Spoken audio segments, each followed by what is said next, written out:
Hello. इस video में हम लोग रेले जीन्स लॉ और प्लैंक्स लॉ के बारे में डिस्कस करेंगे। ये एक्चुअली वेन्स डिस्प्लेसमेंट जो लॉ था, उसके बाद वेन्स ने डिस्ट्रीब्यूशन लॉ जो प्रेडिक्ट किया था, उसके फेलियर के बाद अटेम्प्ट किया गया था रेले जीन्स ने। और रेले जीन्स का अटेम्प्ट भी कहीं ना कहीं तो फेल होते हुए ही देखने को मिला है।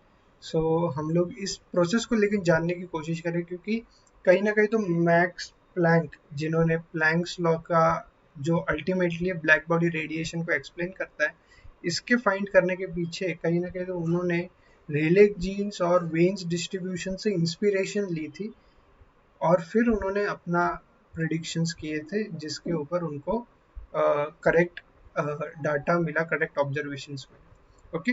सो यहाँ पे रेलिक जीन्स ने क्या किया था, उनके रेलिक जीन्स ने जो एक्सपेरिमेंट्स किए या फिर उन्होंने जो मैथमेटिक्स डिराइवेशन किया, अजम्पशंस किए, उसके ऊपर उन्होंने जो उनको एनर्जी डेंसिटी का फॉर्मूला मिला, वो इस तरीके का है। ये म्यू के टर्म्स में है।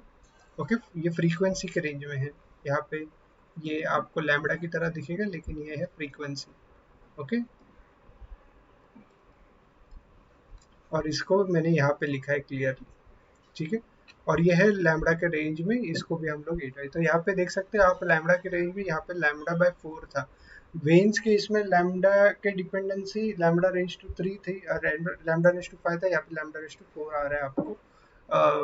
और ये फंक्शंस को उसने डिफाइन किया था। तो ये किस तरीके से फंक्शन को डिफाइन किया था, ये हम लोग देखेंगे, एक बार चेक करेंगे अच्छे से।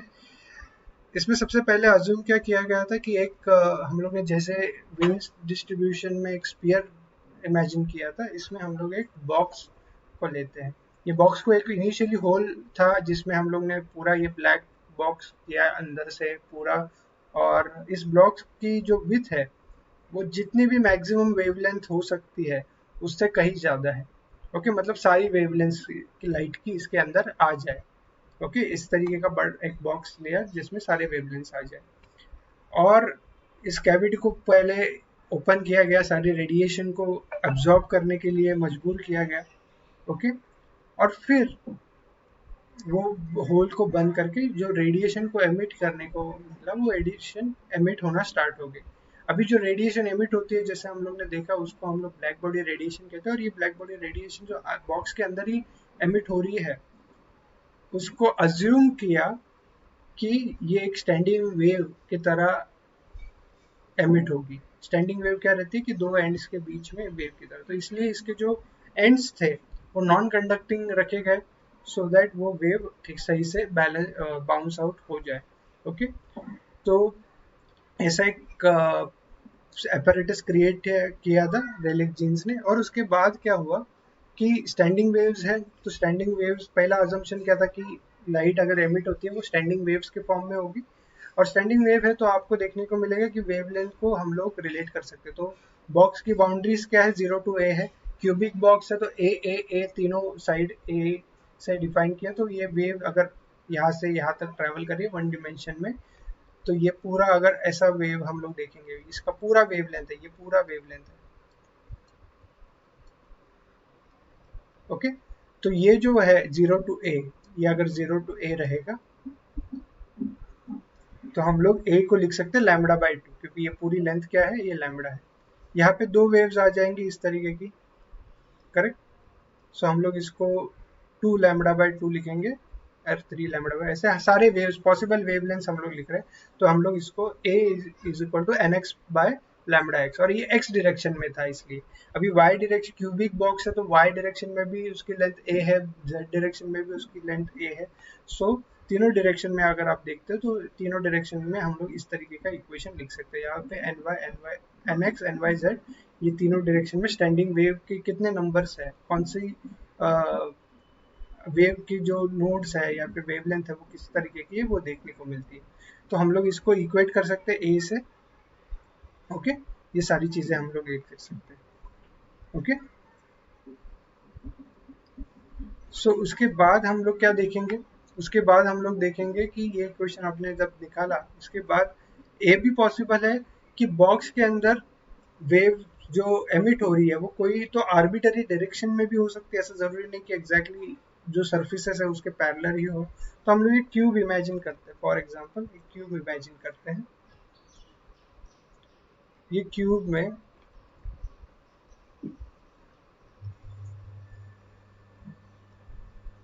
ओके ये क्यूब है। ओके, तो ये क्यूब में एक्स वाई जेड डायरेक्शन रहेंगे और एक कोई तो आर्बिटरी डायरेक्शन है जो हम लोग ले लेंगे। ये आर्बिटरी डायरेक्शन का जो वेक्टर है, इसमें डायरेक्शन में इसकी जो वेवलेंथ आएगी, ओके, ये हम लोग का जो रिलेशन रहता है इसमें हम लोग ने अगर डायरेक्शन कोसाइन पढ़ा तो ये अल्फा इसके साथ एंगल बनाता है, इसके साथ बीटा एंगल बनाता है एक्स वाई एक्सिस के साथ, और जेड एक्स के साथ गामा बनाता है।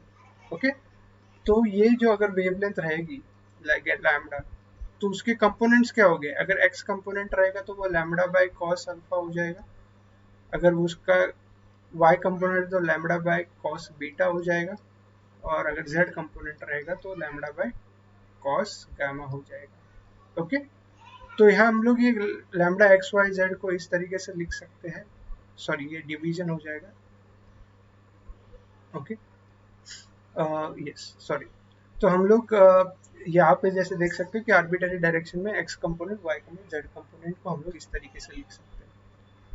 और एक और चीज क्या लिख सकते हैं हम लोग, क्योंकि हम लोग को लैम्डा एक्स लैम्डा वाई और जेड का एक ऑलरेडी रिलेशनशिप पता है, करेक्ट, यहाँ पे एन एक्स और एन वाई, तो हम लोग एन एक्स को लिख सकते हैं 2a by lambda x, n y को लिख सकते हैं 2a बाय लैम्डा वाई और 2z बाय, और अगर एक्स लैम्डा वाई और लैम्डा जेड की वैल्यू सब्स्टिट्यूट करेंगे यहाँ पे जो लिखी है, तो हम लोग को ये आएगा n x is equal to 2a cos lambda 2 cos b lambda, और यहाँ पे 2 cos गामा लैम्डा ऐसे। अभी हम लोग अगर स्क्वायर करते हैं तीनों साइड को और उसको इक्वेट करते हैं तो हम लोग को ये कुछ ना कुछ आता है इस तरीके से, लेकिन ये जो हम लोग का डायरेक्शन कोसाइंस है, हम लोग इसको अगर स्क्वायर करते हैं तो उसका सम जो होता है 1 होता है। ये ट्रिग्नोमेट्री प्रॉपर्टी है। ओके, तो 1 होने के कारण हम लोग इसको इस तरीके से लिख सकते हैं। ओके, और अगर लैम्डा को हम लोग अगर, जैसे हम लोग को पता है कोई भी वेव की स्पीड है वो फ्रीक्वेंसी और वेवलेंथ से जुड़ती है, तो फ्रीक्वेंसी के टर्म में अगर लिखेंगे तो frequency is equal to C by V हो जाए, C by lambda is equal to C by V हो जाएगा, और उसको लैम्डा की जगह पे हम लोग ने सी बाय वी अगर सब्स्टिट्यूट कर देंगे तो हम लोग को इस तरीके से आ जाएगा V is equal to sorry nu is equal to C by 2a square root of N x square N Y square और N Z square. Okay, correct ना। आगे हम लोग देखते हैं कि अगर एन वाई एन एक्स और एन जेड का अगर हम लोग एक स्पीयर कंसिडर करते हैं 3 डिमेंशन में, ओके, तो जो अगर अगर आप नॉर्मली देखते हो एक्स वाई जेड अगर रहेगा और आपका कोई भी ऐसा आर वेक्टर रहेगा, आर पॉइंट ओरिजिन से आर रहे, तो उसका डिस्टेंस कितना हो जाता है ओरिजिन से? ये हो जाता है ना, करेक्ट, डिपेंडिंग ऑन उसके कोऑर्डिनेट्स क्या है, एक्स वाई जेड अगर उसके कोऑर्डिनेट्स रहेंगे तो वैसे ही यहाँ पे n x n Y n z जो कोऑर्डिनेट्स है उसके अगर हम लोग एक वेक्टर कंसिडर करेंगे यहाँ से ओरिजिन से, तो उसका रो बन जाएगा, और रो को हम लोग n x square N Y square और एन जेड स्क्वायर ऐसा लिख सकते हैं। ओके, ये रो क्या होता है? एक रेडियस ऑफ दिस स्पीयर हो जाता है, ये स्पीयर है। और तो फिर हम लोग को जो इनिशियल रिलेशन मिला था ये, इसमें हम लोग सी बाई 2a ये रो लिख सकते हैं। ओके, जो हम लोग यहाँ पे लिखे हैं। अभी नंबर ऑफ मोड्स, n क्या रिप्रेजेंट कर रहा है? n रिप्रेजेंट कर रहा है नंबर ऑफ मोड्स कितने हैं, बराबर। तो नंबर ऑफ मोड्स, एक यहाँ पे जो पॉइंट्स आते हैं, नंबर ऑफ मोड्स कितने हैं एक रेंज में, डी म्यू के रेंज में, डी ये जो रेंज है म्यू टू डी म्यू, इसके रेंज में अगर देखना चाहते हैं तो हम लोग को बस एक पॉजिटिव आउट, क्योंकि n की वैल्यू नेगेटिव हो नहीं सकती, बराबर। तो हम लोग को अगर ये स्पीयर है, अगर ये पूरा स्पीयर है तो उसका बस एक फर्स्ट क्वार्टर चाहिए, बराबर। ये पहला पार्ट चाहिए, पूरा स्पीयर का बस इतना ही पार्ट चाहिए, फर्स्ट क्वार्टर इंटू। जब 3 डायमेंशन में देखते हैं तो ऐसे ही स्पीयर के हम लोग इक्वली 8 पार्ट कर सकते हैं। देखो यहाँ पे एक आ जाएगा, यहाँ पे एक आ जाएगा, और यहाँ पे, तो ऐसे पूरे 4 ऊपर के हो जाएंगे, ऐसे 4 नीचे के हो जाए तो पूरा स्पीयर बन जाएगा। तो इसको हम लोग ने क्या किया है, हम लोग ने इसको जो जैसे हम लोग निकालते हैं क्या बोलते हैं, जो इसके स्पीयर का निकाल रहे हैं हम लोग, जैसे हम लोग ने डेंसिटी ऑफ स्टेट में निकाला था 4 पाई/p² ओके, वहाँ पे px py और pz था, उसका स्क्वायर निकाल के हम लोग ने p का वैल्यू निकाल रहा था, तो वहाँ पे यहाँ पे रो है, लेकिन नीचे 8 जो आ रहा है वो 8 डिवाइड कर रहा है, क्योंकि हम लोग को बस पॉजिटिव nx ny nz के वैल्यूज चाहिए थे, इसलिए हम लोग को बस फर्स्ट ऑक्टेंट सेलेक्ट करने का है। तो एक बार सिलेक्ट करने के बाद हम लोग को ये वैल्यू चीज होती है। देन उसने ये भी अज्यूम किया था कि लाइट की पोलराइजेशन है, इसलिए दो मोड्स रहेंगे। लाइट की पोलराइजेशन कैसे रहती है? लाइट की दो पोलराइजेशन रहती है। एक तो पोलराइजेशन में राइट एक ऐसे डायरेक्शन में हो सकती है जहाँ पे जो इलेक्ट्रिकल एंड मैग्नेटिक वेव्स इस तरीके से ट्रैवल कर रही है, परपेंडिकुलर है, जहाँ पे ई ऐसा है और बी ऐसा है, और सेकेंड ओरिएंटेशन ऐसे कि जहाँ पे बी ऐसा है और ई ऐसा है। ओके, सो दो मोड्स हो जाते हैं पोलराइजेशन के लाइट के, जैसे हम लोग बोलते हैं, तो हम लोग ने दो पोलराइजेशन के मोड्स है लाइट के, तो दोनों इसमें दो कंसिडर के, जितने भी लाइट के पॉसिबल है उसको दो से मल्टीप्लाई कर दिए, तो ये जो इक्वेशन है वो हम लोग को आ जाता है। सो इसको मल्टीप्लाई करेंगे तो 2/8 4 हो जाता है, 4 और 4 कैंसिल हो जाएगा आपको। सो क्या मिलेगा आपको यहाँ पे पाई स्क्वायर डी पी, 4 और 4 कैंसिल हो गया, ठीक है। और हम लोग को और क्या देखने को मिल सकता है, हम लोग ने रो की वैल्यू हम लोग को पता है, ये पी नहीं है, ये रो है। ओके, तो रो की वैल्यू हम लोग को पता है 2a न्यू सी, तो डी रो की वैल्यू क्या हो जाएगी 2a डी रो। तो हम लोग ये सारे सब्स्टिट्यूट करेंगे तो हम लोग कुछ तो ऐसा इक्वेशन आएगा। ओके, ये इक्वेशन कहीं ना कहीं तो हम लोग को number of modes in the range of frequency nu to mu plus d nu है। और ये जो इक्वेशन हम लोग का नंबर ऑफ मोड्स का, यहाँ पे इम्पोर्टेंट एक और अजम्पशन क्या किया गया रेलिक जीन्स ने, या ये तीसरा अजम्पशन हो गया। पहला अजम्पशन क्या था कि वो स्टैंडिंग वेव है, दूसरा अजम्पशन क्या है कि उसकी पोलराइजेशन रहेगी दो, तो वो दोनों इसमें मल्टीप्लाई होगी। तीसरा अजम्पशन क्या किया गया था कि यहाँ पे हर एक डिग्री ऑफ फ्रीडम के लिए ओके उसका हाफ के इक्वी पार्टीशन लॉ, जो जैसे हम लोग ने सीखा था equi partition theorem, each degree of freedom has 1/2 kT। तो यहाँ पे क्या है, हाफ kT पोटेंशियल एनर्जी के लिए, हाफ एनर्जी काइनेटिक एनर्जी के लिए, एवरेज एनर्जी kT लिख दिया।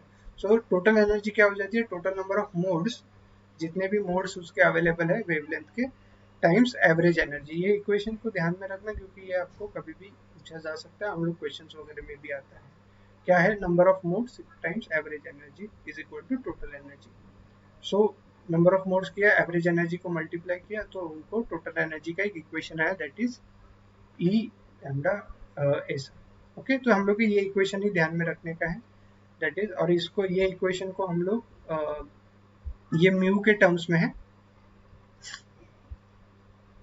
बराबर,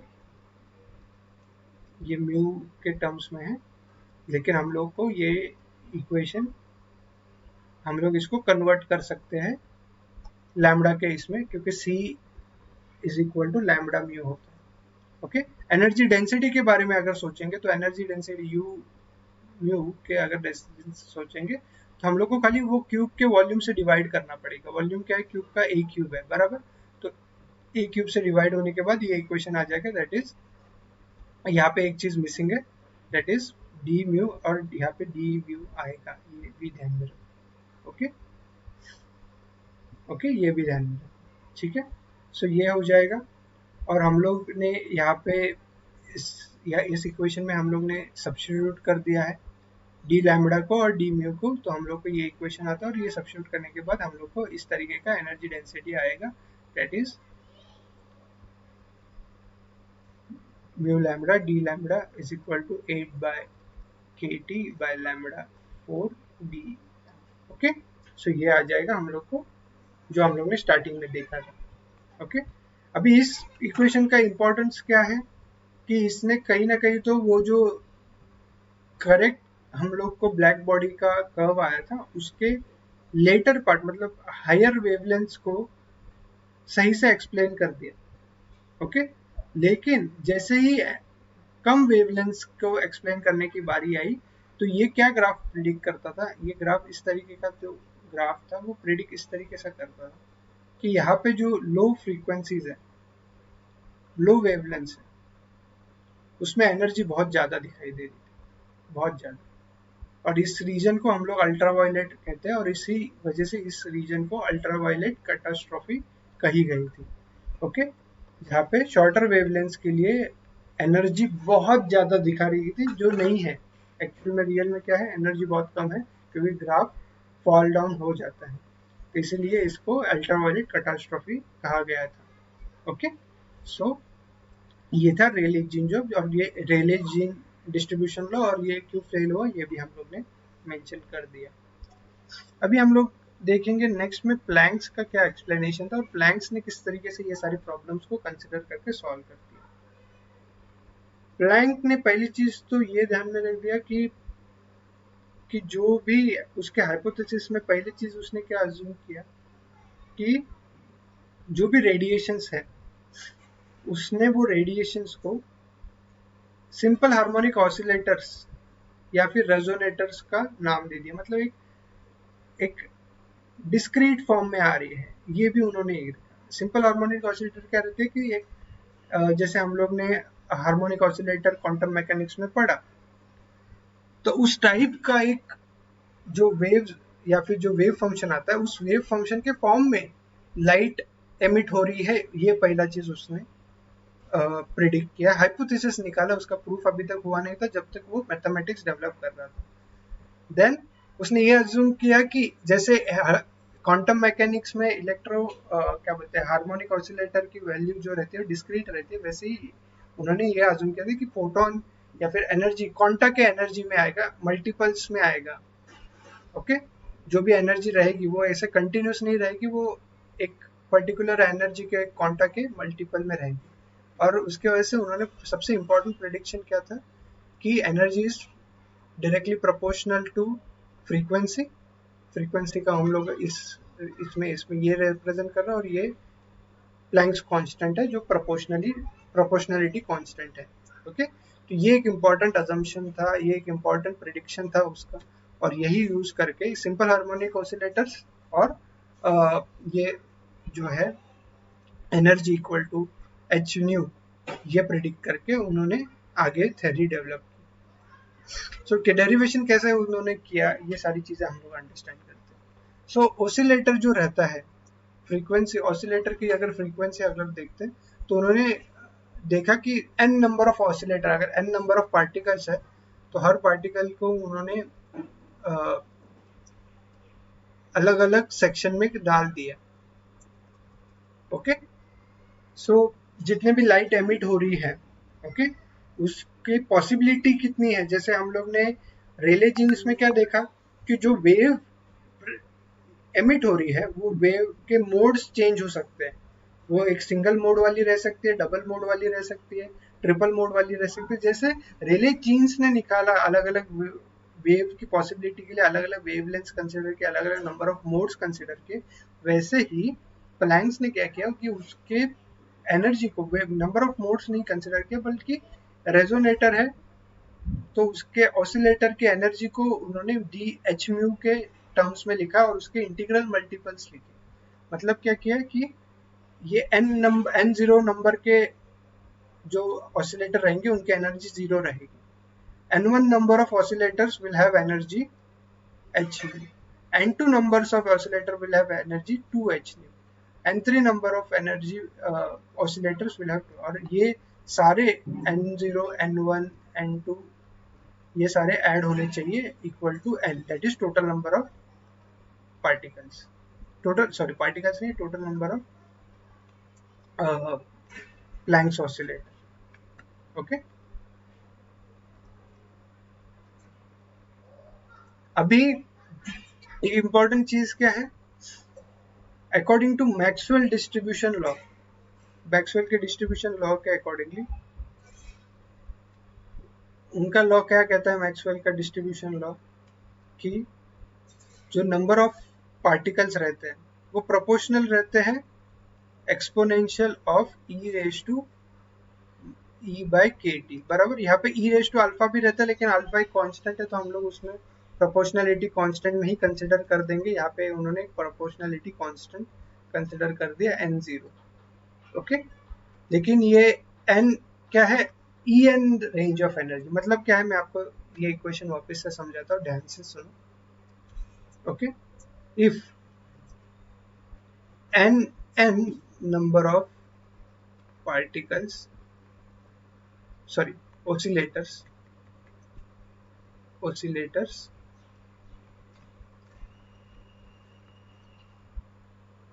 have energy En, then n will be proportional to, और ये proportionality constant है, n0 is proportional to e raised to En minus En upon kt। Okay, minus En upon kt। En की value क्या होती है, En की value होती है, यहाँ पे अगर n रहेगा तो उसकी वैल्यू n h न्यू हो जाएगी, तो e raised to minus n h nu upon kt। Okay, so आपको देखने को मिलेगा कि ये nth नंबर ऑफ ऑसिलेटर्स की वैल्यू En होती है। तो लेकिन अगर हम लोग सारे ऑसिलेटर की वैल्यू अगर ऐड करेंगे, ओके, तो हम लोग को n0 तो आएगा ही। n1 को हम लोग क्या लिख सकते हैं, n1 plus n0 equal to e raise to minus n की जगह 1 आएगा h न्यू बाई के टी, ऐसे। ओके, तो हम लोग ये सारी चीजें भी लिख सकते हैं ऐसे। हम लोग ने n1 n2 और n3 को रिप्रेजेंट किया, that is n0 e raised to minus h nu by kt plus n0 e raised to minus 2h nu by kt and so on। Okay, इसमें सारे, इसमें n0 कॉमन है, उसमें common लेंगे और फिर ये हम लोग अगर टर्म्स देखेंगे जो भी कॉमन आते हैं यहाँ पे जैसे लिखा है वैसे, तो आपको ये फॉर्मूला ध्यान में रखना चाहिए कि 1 plus x square plus x cube plus x rest is equal to 1 by x. इसका मतलब क्या कि ये देखो, ये टर्म्स 1 है, ये x है, ये एक्स स्क्वायर है क्योंकि यहाँ पे 2 आता है, बाकी सब टर्म्स कॉमन है। x की वैल्यू क्या हो जाती है, फिर x की वैल्यू हो जाती है E raise to minus H nu by के टी। ओके, और फिर इसको 2 3 4 5 n से मल्टीप्लाई हो जाता है, तो यहाँ पे आपको 1 by x raise to n देखने को मिलता है। ठीक है, तो इसको हम लोग ने ये सब्स्टिट्यूट कर दिया, तो अपने को एक इक्वेशन आता है that can be written as n equal to n0 by 1 minus e raised to h nu by k t। Okay, ये हम लोग ने लिख दिया। ओके, तो ये हो गया number of Planck's oscillator, okay, in that particular range at temperature t। इसके बाद हम लोग को क्या मिलता है देख सकते हैं, हम लोग इसका यूज कर सकते हैं एवरेज एनर्जी निकालने के लिए। एवरेज एनर्जी हम लोगों ने कैसे निकाली थी स्टार्टिंग में, देखो मैक्सवेल इसमें कि हम लोग ने जो एन ई था उसको ई से मल्टीप्लाई किया था डी ई के साथ, बराबर। तो यहाँ पे जो एन है उसको हम लोग मल्टीप्लाई, मतलब प्रोबेबिलिटी जो है वो क्या बोल रही है, summation of, it will be summation of E I times N I. मतलब जितने भी ई आई वाले एनर्जी वाले प्लैंक्स ऑसिलेटर है उनके नंबर को मल्टीप्लाई करेंगे तो एवरेज एनर्जी आएगी, बराबर। तो हम लोग ने ई आई को मल्टीप्लाई, तो n00 तो एच न्यू ये एनर्जी है, 2h न्यू ये एनर्जी है, E2 E3 ये सारी चीज़ों की ये एनर्जी हम लोग निकाल रहे हैं। ओके, सो ये हम लोग टोटल एनर्जी निकाल रहे हैं, सॉरी एवरेज एनर्जी नहीं, टोटल एनर्जी निकाल रहे हैं। सो टोटल एनर्जी में हम लोग ने हर टर्म्स को मल्टीप्लाई किया, टोटल एनर्जी। ओके, सो ई आई क्या, ये E0 है 0, E1 है, यहाँ पे E0 क्या होता है 0 है, E1 क्या है h न्यू, E2 क्या है 2h new and so on. n0 क्या है, n0 है, n1 क्या है n0 times e raise to minus h nu by के T and so on. Okay, तो आपको देखने को मिलेगा ये सारे एक्सप्लेनेशन, यहाँ पे मैथमेटिक्स थोड़ा अप्लाई किया है हम लोग को, यहाँ पे भी इक्वेशन है और ये हम लोग ने सीरीज का इस्तेमाल किया, 1 2x 3x and so on अगर रहेगा तो 1/x² हो जाता है, तो आपने ये इस्तेमाल किया, आपको यहाँ पे ऐसा आया, इसको हम लोगों ने रीअरेंज किया तो अपने को ये इक्वेशन आया एनर्जी का। इसके बाद हम लोग ने एवरेज एनर्जी पर प्लैंक्स ऑसिलेटर निकालने के लिए ये फॉर्मूला यूज किया। इसमें हम लोग ने n की वैल्यू डिवाइड की, n की वैल्यू हम लोग ने जो स्टार्टिंग में लिखी थी n is equal to n0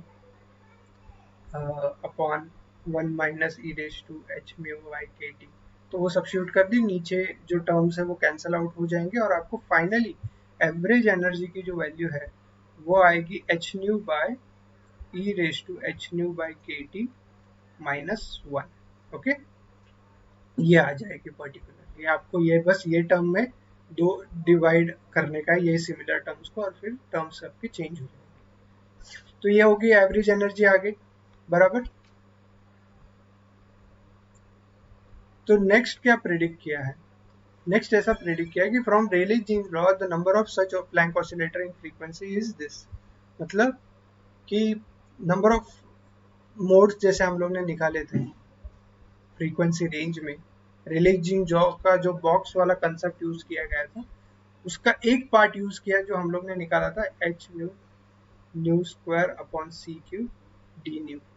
okay, यहाँ पे आपको ये लैम्बडा की तरह दिखेगा लेकिन ये है 8 pi mu square upon c cube D mu. Okay, तो इसको जो नंबर ऑफ है एनर्जी डेंसिटी कैसे निकालती जाती है, एनर्जी डेंसिटी जो निकालने की जानी है उसमें हम लोग को क्या निकालेंगे, उसमें हम लोग ने जो हम लोग को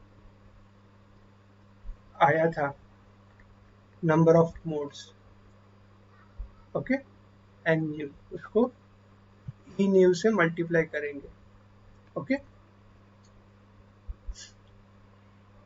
ओके, और ये भी जो भी टर्म्स है इसमें ए क्यूब मिसिंग है, मतलब क्या है कि यहाँ पे ये डेंसिटी के बारे में बोल रहे हैं। ओके, ये डेंसिटी मतलब ए क्यूब ऑलरेडी डिवाइड कर दिया है हम लोगों ने, तो इसलिए एनर्जी डेंसिटी के बारे में लिख रहे हैं, और फिर ये इसी को हम लोग और ये म्यू है, सॉरी लैम्डा लिखा है।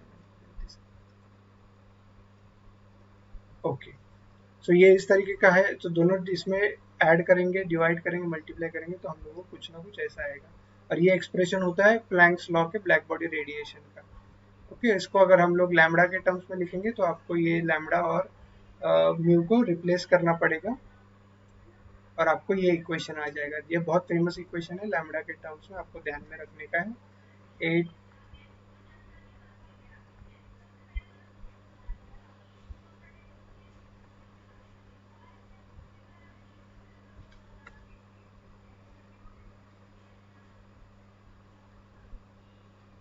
ओके, ये टर्म्स है, तो ये चीज का ध्यान में रखना और इसका हम लोग यूज कर सकते हैं। ओके, तो ये एक बहुत इंपॉर्टेंट डिस्कवरी थी क्योंकि ये जो इक्वेशन है वो एग्जैक्टली जो हम लोग ग्राफ को मिला था वो एक्सप्लेन कर पाया था, और इसके एडवांटेज क्या है कि हम लोग इससे ही, ये करेक्ट है इसलिए हम लोग इससे वेन्स डिस्ट्रीब्यूशन लॉ भी प्रिडिक्ट कर सकते हैं और रेलेस भी कर सकते हैं। वेन्स डिस्ट्रीब्यूशन लॉ का प्रिडिक्ट कर सकते हैं for the lower temperature for the small lambda T बराबर, तो इसमें हम लोग ई एच की एच सी बाई लैम्बडा के टी की वैल्यू अगर 1 से बहुत बड़ी लेते हैं, एक्सपोनेंशियल टर्म की वैल्यू अगर बड़ी लेते हैं तो वहाँ पे जो 1 है वो 1 इग्नोर हो जाएगा जो यहाँ पे 1 था।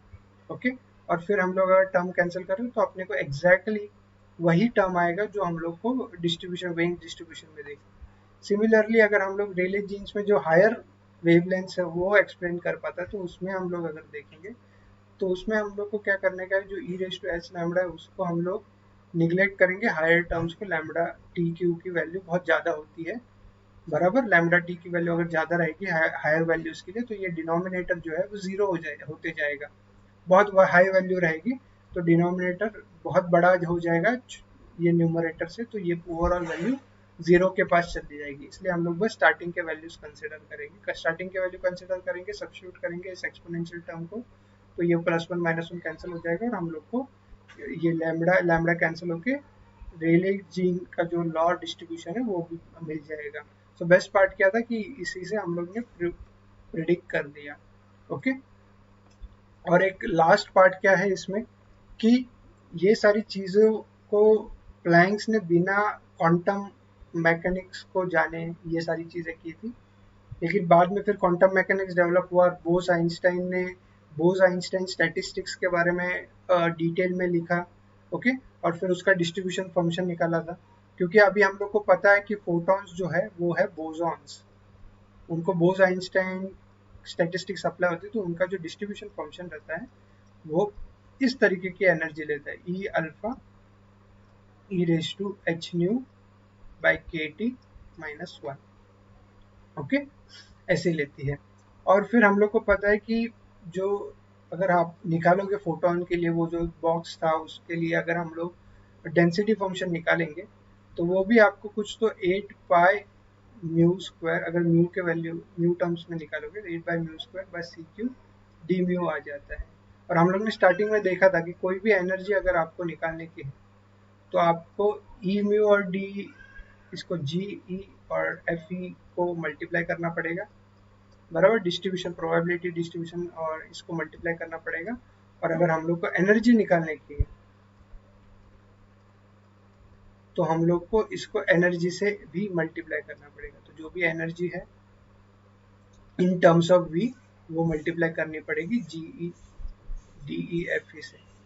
ओके, तो हम लोग को ये जो वैल्यूज आएगी वो इस प्रकार आएगी, और जो एग्जैक्टली जो प्लैंक्स ने प्रेडिक्ट किया था उसके साथ, तो बहुत आसान हो जाता है बोस आइंस्टाइन स्टैटिस्टिक्स को ब्लैक बॉडी रेडिएशन को एक्सप्लेन करने में। क्यों आसान होता है? क्योंकि एक फोटोन एक बोसॉन है, ये प्रूव हो जाता है। ठीक है, तो ये भी एक इम्पॉर्टेंट डिस्कवरी थी।